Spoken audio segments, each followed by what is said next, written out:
Hare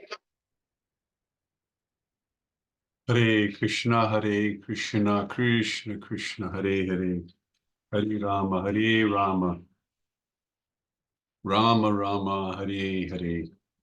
Nama Om Vishnu Padaya Krishna Prasaya Bhutale Shrimati Bhakti Vedanta Swami Niti Namane. Namaste Saraswati Devam Gauravani Pracharane Nirvise Sasunyavadi Paskya Chadeshatani. Many, many, many, many blessings to everyone. Thank you for coming and hearing about the glories of Lord Krishna. Thank you. And we are all so grateful to the mercy of Srila Prabhupada, A.C. Bhaktivedanta Swami Prabhupada, who has started the Krishna consciousness movement back in 1965. Coming to America, to a unknown country with just a few rupees in his pocket and his beloved sets of Srimad Bhagavatam. So he started a revolution, a spiritual revolution in the world, when he touched the shore of the US in Boston, then went to New York and started the Krishna consciousness movement. The Krishna consciousness is based on very sound historical Upanishad Purana literature, Bhagavat Purana, Gita Upanishad, Chaitanya Charitamrita. So it is not just a hippie movement, something that was started among hippies. Neither do we take drugs or alcohol. What Srila Prabhupada was doing was spreading pure, unalloyed joy, something that is desperately missing in the world. People in general are unhappy, and in the words of Srila Prabhupada, it's because there is a natural obsession with the outer body. As we are growing older, due to our attachment to the body, we identify with this aging process. And nobody wants to grow old. Nobody. Growing old is like a killjoy. It destroys happiness.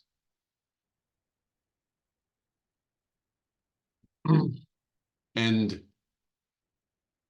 everyone is trying to delay or reverse this unhappiness in artificial ways through intoxication, liquor, drugs, illicit sex, meat eating, gambling, overworking, fruit of life. And then some yogis, rare, but some yogis, they try to extinguish their ego. Sometimes people are doing that nowadays. They try to extinguish their ego through some meditative process.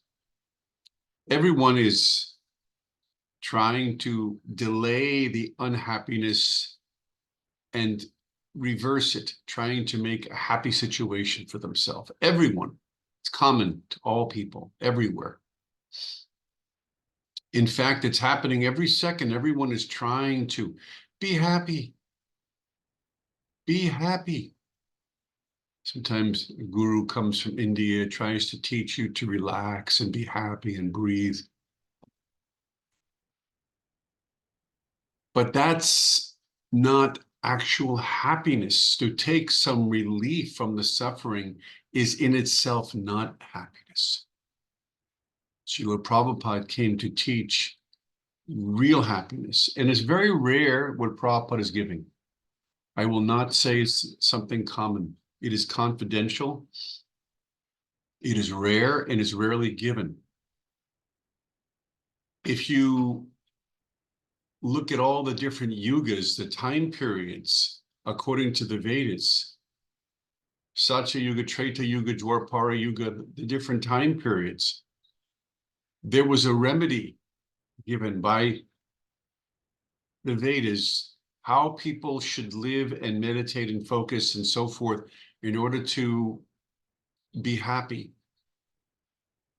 But in all of those different yugas, nothing compares to the prescription for happiness in this age, which is exactly what our Divine Master Srila Prabhupada came to give the world.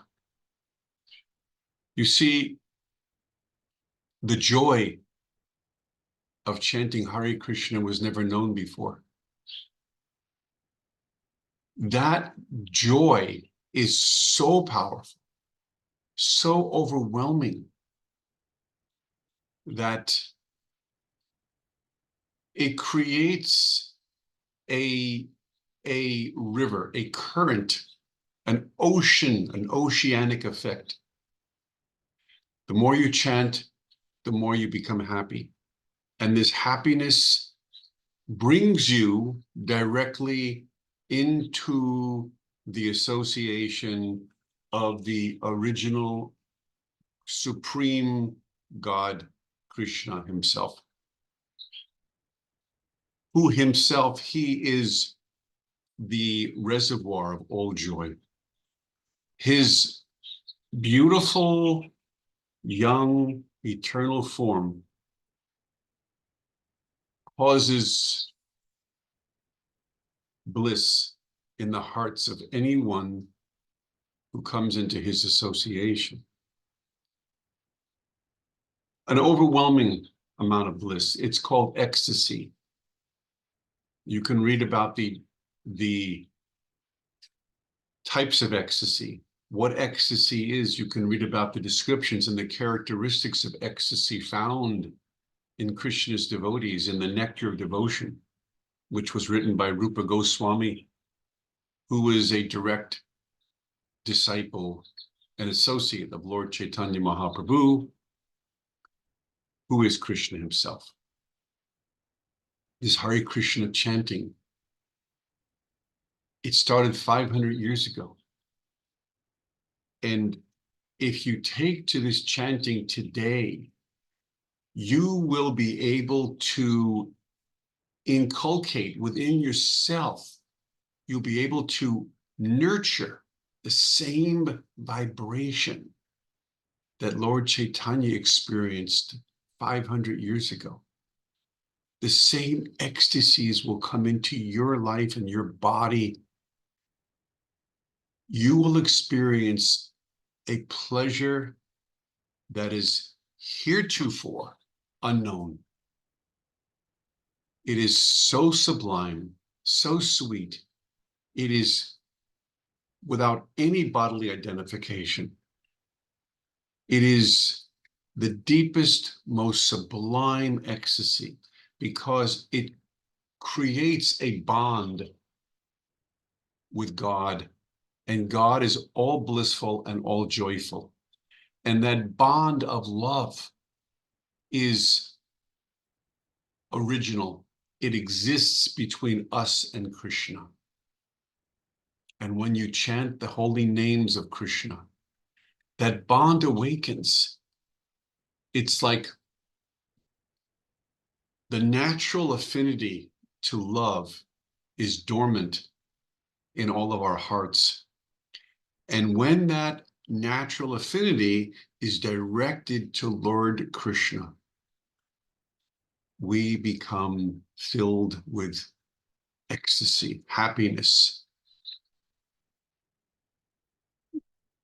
We become transformed into Krishna's divine associates.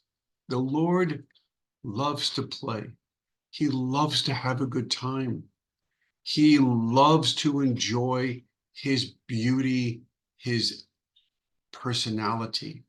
He is the superlative when it comes to wealth, strength, fame, knowledge, beauty, renunciation. He has it all. And he has caused us to become, to exist, so that we can participate in his joyful experience. In some ways, we are no different than Krishna. And when we receive the connection, or when it is reestablished, we wake up to the ecstasy of loving him and participating with him in his pastimes. One may be a cowherd boy, someone may be a cowherd girl, someone may have motherly affection for the Lord, fatherly affection. There's varieties, and each individual is filled with this prem, this love, which they express to Krishna. It's like Krishna is expressing it to himself through us. We are blessed with a certain separateness from the Lord, so that we can participate with him in a relationship. And that separateness doesn't mean that we're separate, we're separated. That doesn't mean that we are independent. It means we have been separated in order to experience a relationship. That's our function. Our function is not to go off away from Krishna and try to enjoy a life separate from him. That would not be loving. But it happens. And when that happens, we find ourselves in the material world. Srila Prabhupada came to help us reestablish our relationship with Krishna. We didn't even know we had one. We don't know much about Krishna. So this is a life where we can awaken that which we have forgotten and that which has been lost due to our overwhelming propensity to enjoy the material world.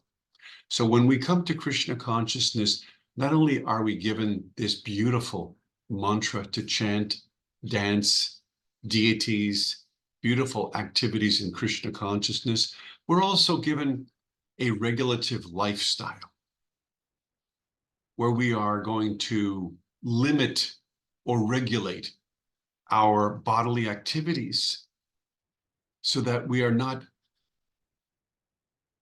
focusing all the time on our body, on our bodily identification. We're going to just regulate the body, not try to enjoy the body. So keeping the body in a healthy yet regulated state, and at the same time using our available time, right, for chanting Hare Krishna and performing other devotional service in relation to Krishna. In this way, we very rapidly become accustomed to a spiritual existence, a life beyond our body. And that is the real existence. That is our real existence. Krishna is there to help us. He's there to guide, to help. And most of all, as we surrender to him, he fills us with his ecstasy, which directs us to him in a relationship where we are more than joyful to participate. There is no greater joy than to participate in the pastimes of the Lord. This is a solution to life's problems. Life is the repetition of the body, samsara, the wheel, the cycle of birth and death. No one can escape except for those who have realized that the purpose is to be engaged with Krishna.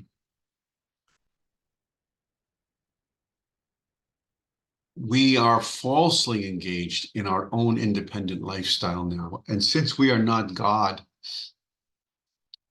this is not the right lifestyle for us. So we have to learn, as Prabhupada taught us, not to be the master, to think ourselves to be the center and the master, because we're not. We are the servant. And when we finally understand that and act that way, we can achieve our original state of loving Krishna. Like I said earlier, that state of love is so beyond our comprehension. It will satisfy and fulfill our deepest desires, the deepest possible desires, and way beyond that. Krishna consciousness starts on the level of pure devotional love and just grows from there. Whereas material life seems to start for us with hope and aspiration and goes down. Two completely different diopposed directions. Do we waste our life due to ignorance and pursue the phantasmagoria of the illusion? Or do we redirect ourselves under the guidance of Krishna's pure devotee, Srila Prabhupada, and ascend ourselves into a joyful, devotional, loving, unlimited experience with Lord Krishna? Chanting Hare Krishna is immediately, if we are qualified, we will taste love of God. Immediately, there's no waiting. It's not that we have to wait. The only reason there is a delay in experiencing the love of God is because of our own bodily identification.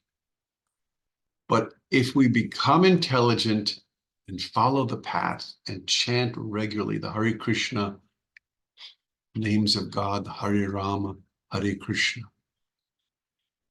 then the identification, which Prabhupada compares to jaundice or a disease or a fever, will go down.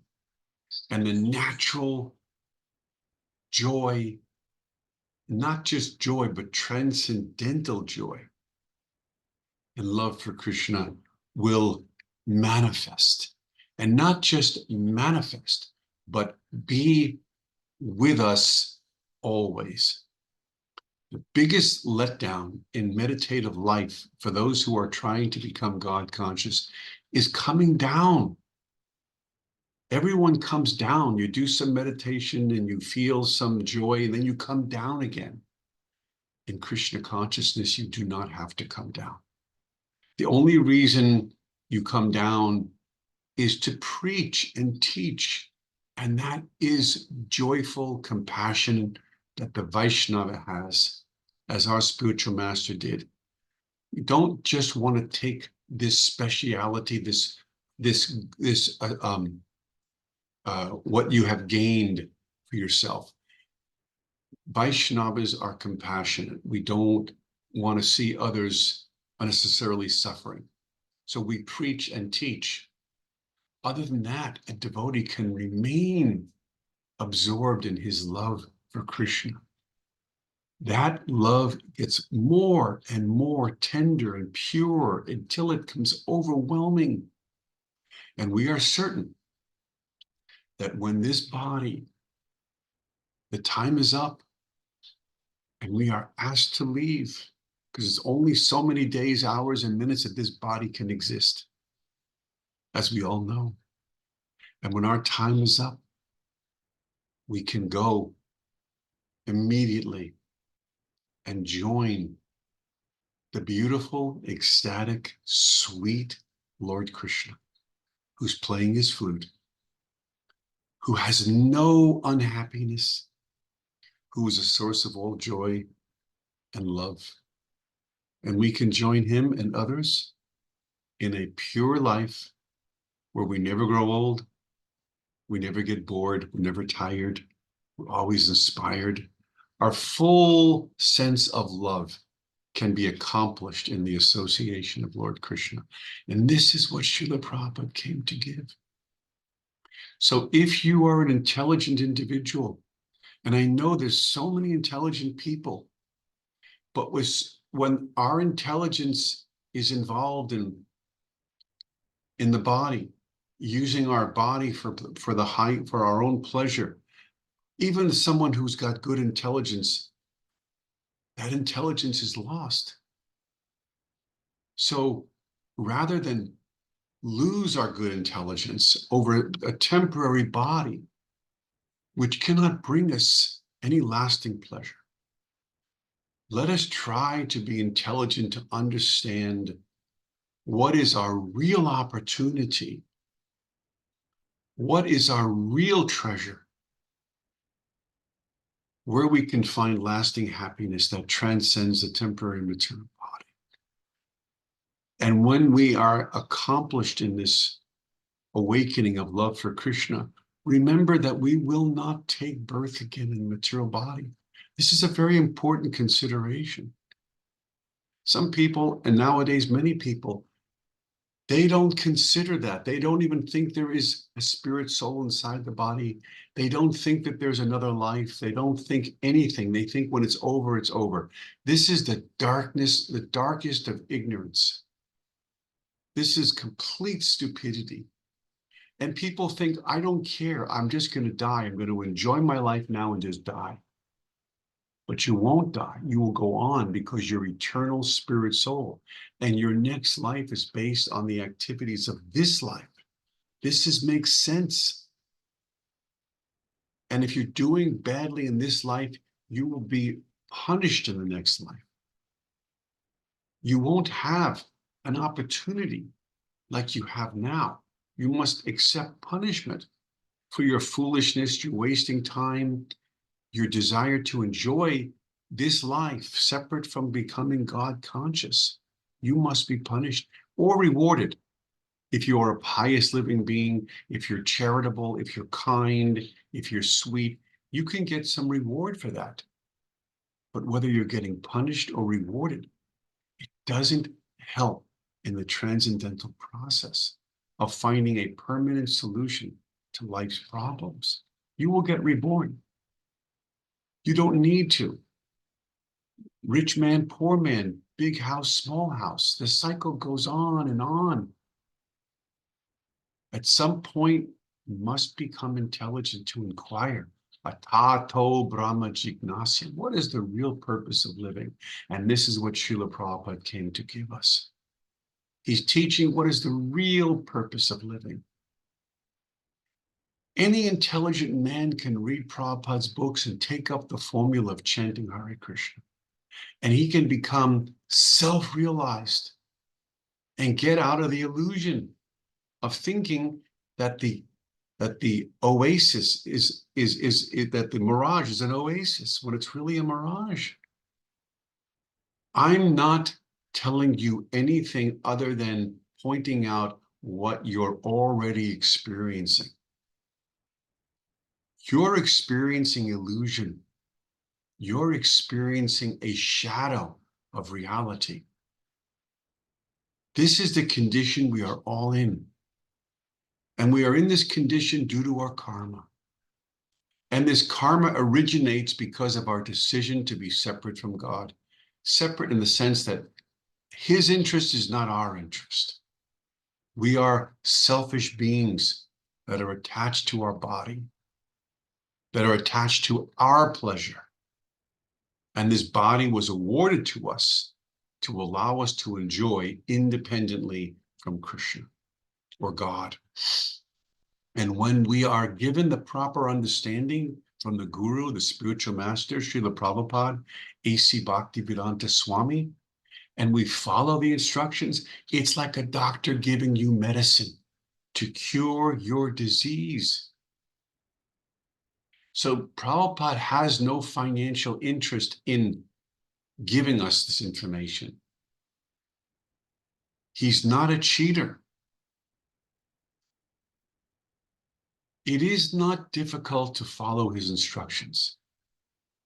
And once you do, you will find your heart becomes so happy, so joyful.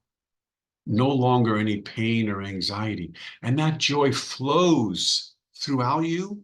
It overflows within you and separates you from the illusion. It puts you into a state of divine reality where you're no longer confused by this attachment to the false body, which is not us. Again, as I pointed out earlier, as the body grows older, we become confused by that because we're eternal soul. We shouldn't be identifying with a changing body. We should identify ourselves in the Leela and pastimes of Lord Krishna. We should begin to see ourselves as eternally joyful, living beings and associates of the Lord. Even in this life, we can enjoy the happiest nectar, sweetness, where within us is activated this overwhelming sense of joy and love. It doesn't have to take place when we're dead and on to the next life. It takes place in our current life. All we have to do is change our pattern a little bit, change our direction, rather than just following the needs of our body and trying to find happiness in an illusory fashion, which we're doing over and over and over. Fruitlessly, let's break this habit, break this pattern, take a different road. Try the Hare Krishna path. As I said earlier, immediately upon chanting this love of God, the only reason we're not dancing and chanting in complete ecstasy, as Lord Chaitanya did, the only reason we're not is because of our habituation with our old life, with our old self. I promise you, as has been written, if you will just stick to the chanting, yes, of course, you'll feel some ecstasies like you've never felt, but you have to be understanding and tolerant that there will be times when you go back to identifying with your old self and you chant and you get over that. And slowly and surely, you begin to see and understand how to become detached from your body, how to stay Krishna conscious, how to separate yourself from the illusion, how to live a life of joy and happiness in love with God at every moment, how you can create within yourself a complete life of absolute joy. Who wouldn't want that? As our life comes to an end, are we going to be simply memories of what our our our days were, where most of these were not good days? And regardless of even if they're good days, they're gone. Is that what old age means to you? Is that all you can do for yourself? You have some money, you have some um, riches perhaps, and what will you do with them? How will you use them as your body is aging? You can barely eat anymore like you used to, and your sleeping is poor. All you'll have is these memories. You won't have the experiences. I know from myself, as I'm entering into my 70s, I have my Krishna consciousness. I'm feeling youthful. Not necessarily, yes, I have a good body, thank God, but it's not that type of youth. It's transcendental youth that you experience. As Krishna conscious devotees, you're going against the material principle. You're becoming anti-material, anti-matter. You're becoming associated with your eternal self and with the Lord. This is the proper use of time. So as the body ages, you don't. You, the soul, you, the mind, becomes focused regularly due to your Krishna consciousness on your eternal self, which is becoming elated and joyful due to association with Krishna. This is the best thing you can do with your time. Krishna tells Arjuna in Bhagavad Gita, I am the source of time, the Lord of time. Time I am. But he tells Arjuna, yet time doesn't affect me. My body is changeless because I'm God. I have a body that's changeless. In fact, Krishna's body is growing younger, ever more youthful. Even though his body doesn't change, he's grasped everlasting youth in his form. And he's inviting us to have a similar form. He's saying, come to me, grab or embrace yourself along with me. I'm giving guidance, Krishna says. Embrace your eternalness, your youth in my association. Become my eternal consort or associate, Krishna is saying. This is the opportunity that avails us. Who would not want eternal youth? Thing is, we can't have eternal youth separate from God. We can't have the kingdom of God without God. Does that make sense? Of course it does. So we have to strive for the eternal position that we're looking for, that we desperately, really, really want. We must seek it with God, not without God. Srila Prabhupada is pointing us in the correct direction. He's giving us, through his literature, through the practice, through the chanting, he's putting us on the path with a capital P. Here is where you need to be. Come into alignment with Krishna and yourself. Don't be absorbed in the many experiences that the body's offering. Eyes, ears, nose, smell, touch, taste. Take the mind, focus it on the internal indwelling Lord by simply chanting Hare Krishna.